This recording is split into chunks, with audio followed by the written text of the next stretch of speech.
김병욱 의원님 지역구에서 학생들이 오셨기 때문에 교육 차원에서라도 김병욱 의원님이 보충 질의 다른 의원님들께서 양해를 좀 해주시고요. 김병욱 의원님 질의 마치고 정회를 하도록 하겠습니다. 네, 분당을의 김병욱입니다. 특히 우리 저보다 먼저 순위에 계신 곽상도 의원님께 감사드리고요. 다른 의원님께도 발언 기회 주셔서 감사합니다. 우리 대법관 후보자님 모두 말씀을 우리가 쭉 들었지 않습니까? 다른 후보자와 달리 그동안에 살아온 과정과 역정에 대한 말씀을 꽤 많이 해주셨습니다. 어려웠던 피난민으로서의 모습, 2, 3만 다녔던 어린 시절에 대한 회상, 그 다음에 해가 지나가면 전셋값 올려달라는 그런 요구에 대한 아픔, 그리고 상고를 나오셨고 방통대를 나오셨고 야간 법학과를 졸업하셔서 사법시험에 합격을 했습니다. 정말 요즘 말로 흑수저의 대변신이라고 할 수 있는데요. 저는 우리나라의 지도층, 사회 각계각층의 지도층에 우리 후보자님과 같은 인생 역정을 지니신 분들이 많이 사회 지도층으로 올라왔으면 하는 기대를 갖게 됩니다. 이 청문회는 국회 방송을 통해서도 생중계 되고 있고 오늘 학생들도 와서 이 청문회를 듣고 있는데요. 우리 청소년에 대해서 대법관 후보자님께서 걸어온 길을 생각하면서 청소년에게 용기 있는 한 말씀 부탁드리겠습니다. 네, 기회를 주셔서 고맙습니다. 불곡중학교는 불곡산 밑에 있습니까? 전 그렇게 알고 맞습니까? 네. 예. 그 분당 넘어가는 거기잖아요. 예. 네. 예. 간단히 말씀드리겠습니다. 학생들도 있고 하니까 우리가 꿈을 가지고 있는 한 희망이 있습니다. 그리고 희망을 가지고 있는 한 우리는 살아갈 의미가 있습니다. 학생들한테 그 말씀 드리고 싶고요. 노력을 한다고 해서 다 성공하는 건 아닙니다. 다 저처럼 되는 건 아니에요. 그런데 노력을 하는 사람들이 좀 더 그래도 성공을 할 수 있도록 사회적 분위기를 우리가 만들어줘야 됩니다. 그리고, 그렇지만 이 노력 없이는 또 성공을 할 수가 없어요. 성공한 사람 치고 노력 안 한 사람 있습니까? 마지막으로 우리 학생들이니까요. 공부를 열심히 한다고 해서 다 1등을 할 수 있는 건 아닙니다. 그렇지만 공부 안 하고 성적이 오를 수는 없어요. 그러니까 학생들 꿈을 가지고 자기 범위 내에서 열심히 해 주셨으면 합니다. 네. 네, 좋은 말씀 감사합니다. 질의에 들어가도록 하겠습니다. 우리 헌법은 재판을 받을 권리를 규정하고 있습니다. 헌법 제27조에 모든 국민은 헌법과 법률에 정한 법관에 의하여 법률에 의한 재판을 받을 권리를 가진다라고 규정을 하고 있고 이것은 국민의 기본권 중에 하나입니다. 후보자님도 잘 아시다시피 이 규정은 국가에 대해서 재판을 청구할 수 있는 권리로 해석될 수도 있습니다. 사법권의 독립이 보장된 법원에서 신분이 보장이 된 법관에 의해서 재판을 청구하는 것입니다. 그런데 이 헌법의 규정과는 달리 법관에 의해서 재판을 못 받는 국민이 있습니다. 아시죠? 군사법원. 예, 바로 군인입니다. 우리 젊은 청년들이 반드시 가야 할 군대에서는 이 권리가 없습니다.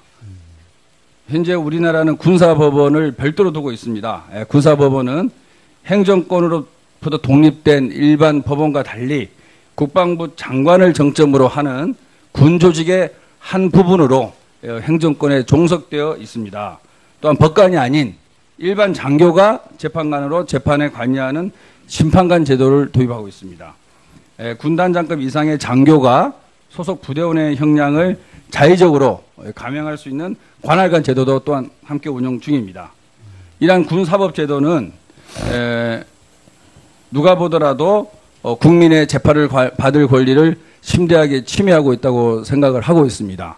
그래서 19대 국회에서 이 관련돼서 개선안도 내고 했는데 아직 관철되고 있지 못합니다. 군인이 법관으로부터 재판받을 권리를 어떻게 회복할 수 있을지 후보자님의 의견을 듣고 싶습니다. 군사법원 제도가 설치된 것은 군이라는 특수한 상황을 고려했기 때문인 것으로 알고 있습니다. 다만 지금 지적하신 것처럼 심판에 있어서 일반 그 법무관이 아닌 사람이 참여한다든가 또 관할관이 형량을 감형할 수 있다라는 그런 여러 가지 문제들이 많이 지적되고 있는 것으로 알고 있습니다. 또 평시에도 군사법원 재판을 받아야 할 특수한 범죄들이 있습니다. 민간인이 저지른 경우에도 이와 같은 것에 대한 여러 가지 그 지적들이 있고 개헌 논의 과정에서 국민들의 의사가 적절히 반영돼서 개선되는 그러한 그 제도가 마련되기를 바라고 있습니다. 국민의 의사가 당연히 반영돼야 되겠지만요. 우리 대법관 후보자님의 개인의 견해를 묻고 싶습니다. 아까 그 위원님 지적하신 부분에 대해서 상당히 공감을 합니다. 다만 이제 군사법을 완전히 폐지하고 일반 법원에 군사부를 설치하느냐 이런 문제는 조금 정책적인 거기 때문에 제가 말하기가 좀 지금 전향적인 검토를 바라겠습니다. 네, 오전에 제가 주 질의 과정에 시간이 부족해서 다 질문을 못했었는데요. 지금 얘기 나오고 있는 사법부 블랙리스트 관련된 질문입니다. 우리 법관회의에서 아침에 말씀드렸지만은 컴퓨터를 조사를 해달라. 이게 법관회의의 결론이었고 양승태 대법원장은 법관회의를 상설을 하겠다라고 얘기하고 그 다음에 컴퓨터 조사에 대해서는 지금 계속 묵살을 하고 있습니다. 이렇게 되면은 법관회의에 위상에 문제가 생기지 않냐라는 생각입니다. 법관회의를 인정을 하면 법관회의 결의를 대법원장이 존중을 해야만이 상설화된 법관회의의 의미가 있는데 법관회의 결의를 대법원장이 무시하면서 법관회의 상설화를 인정한다. 이거는 상호 모순이라고 생각합니다. 대법관이 되시면 상설화된 법관회의에 대한 결의를 어느 정도 존중하실 수 있으신지. 네. 상설 법관회의는 아직은 이제 법률적 근거를 갖추지 못한 것으로 알고 있습니다. 근데 만약에 법률적 근거를 갖추고 상설 법관회의가 설치된다면 당연히 그 목소리를 귀담아 들어야 된다고 생각합니다. 네, 획일적인 법관 구성의 틀을 벗어나서 대법관의 다양성과 균형성을 강조한 그런 인사라고 평가를 받고 있습니다. 또 특히 우리 후보자께서 상고 출신이시고 또 방통대를 나오시고 또 은행원도 또 근무를 하시고 근무 도중 야간 법대에 진학하셔서 사법시험에 수석 합격을 한 또 사실상 흑수저의 전형으로 입시전적인 그런 인물로 기대가 매우 큽니다. 또 법관 재직 중에 사회부조리를 고발한 이른바 민중달력을 제작 배포한 피의자들에게 표현의 자유 보호를 들어서 영장을 기각하는 등 균형 있는 시각으로 사회적 약자와 소수자 보호에 앞장선, 그래서 우리 헌법적 가치 수호에 이바지한 평가를 높이 사고 있습니다. 그리고 변호사로 재직 중에도 많은 후원과 기부를 하셔서 나눔의 정신을 실천하고 있다, 이런 평가도 받습니다. 네, 또 변호사로서 이렇게 재직도 많이 하셨어요. 그래서 24년간 변호사로 재직을 해서 현재 대부분의 대법관들이 판사 출신으로 평균 재직 기간이 24년 정도 되는데 우리 후보자께서는 11년 정도로 오히려 변호사의 다양한 경험이 우리 대법관의 다양성을 이렇게 추구하는데 매우 중요한 역할을 하실 거다, 이렇게 생각을 합니다.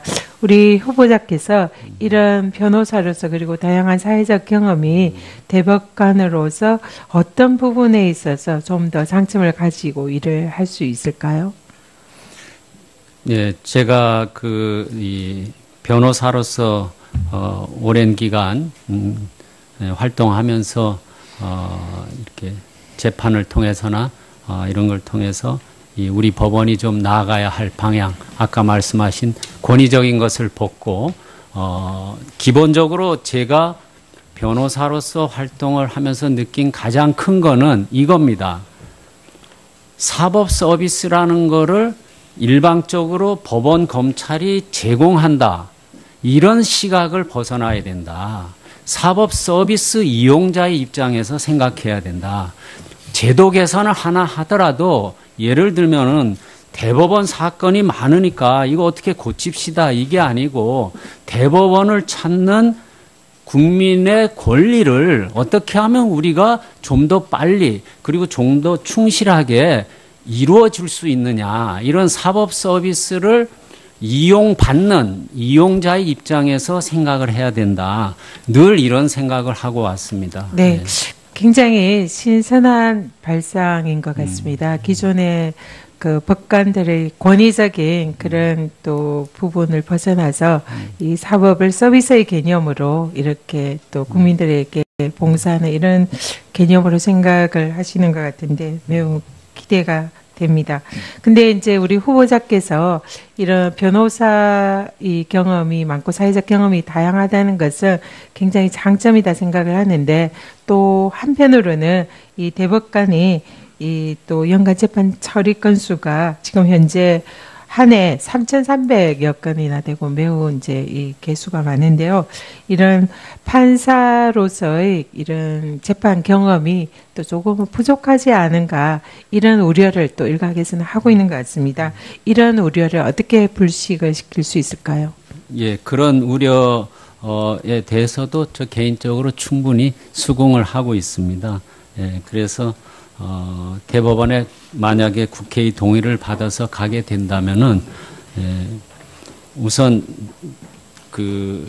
저 혼자보다는 동료 대법관들의 지혜도 구하고 또 재판 연구관님들과도 활발하게 토론하면서 좀 더 그런 우려가 있는 만큼 제가 더 노력을 하는 수밖에 없지 않겠습니까? 네, 뭐 충분히 그렇게 할 수 있을 거다 생각을 하고 우려가 기우였다는 것을 우리 후보자께서 입증을 해주실 것을 기대를 합니다. 그리고 우리 후보자께서 지향해 오셨던 다양성과 또 사회적 약자 보호 이런 헌법적 가치를 수호하기 위해서 앞으로 대법관이 되시면 이 부분에 각별히 더 최선을 다해 주실 것을 당부드리겠습니다. 유념하겠습니다. 네.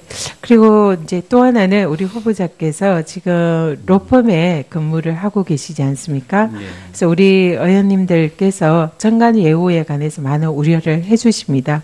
우리 후보자가 만약 이제 대법관을 그만두게 된 이후에 또 정관으로서 활동할 건가 이 부분도 이제 궁금하겠지만 또 현재 대법관이 되신다면 현재 근무하는 이 상당히 큰 대형 로펌인데요. 여기에 이제 근무하는 우리 변호사들께서 우리 로펌 출신의 대법관이 계시니까 그걸 또 좀 그걸 기하로 이 사건 선임에 이용을 하려는 이런 또 경향도 있지 않을까 생각이 듭니다. 그래서 이런 게 또 하나의 정관 예우의 또 하나의 그런 이제 예가 될 수 있을 텐데요. 이런 부분에 있어서도 우리 후보자께서 좀 다른 법관 출신 이 대법관보다는 좀 더 당면하게 되는 그런 또 어려운 문제가 아닌가 생각이 드는데 여기에 대해서는 좀 어떻게 대처를 하실 생각이 있습니까? 지금 전현희 위원님 말씀 듣고 보니까 정말 그렇다라는 생각이 듭니다. 예, 그래서 우선 첫 번째 말씀하신 부분은 우리 다 공감하는 것처럼 마찬가지입니다. 권력과 명예와 돈을 다 가질 수는 없습니다. 저한테 명예를 주셨으니까 다른 것은 고려하지 않겠습니다. 그 다음에 로펌 부분 그런 유혹이 있을 수 있을 것 같습니다. 그래서 저 자신 처신을 극도로 조심하도록 하겠습니다. 네. 네. 네, 이상입니다. 네, 수고하셨습니다. 전현희 위원님 질의를 끝으로 주질의를 마쳤습니다. 주질의를 마쳤는데 오늘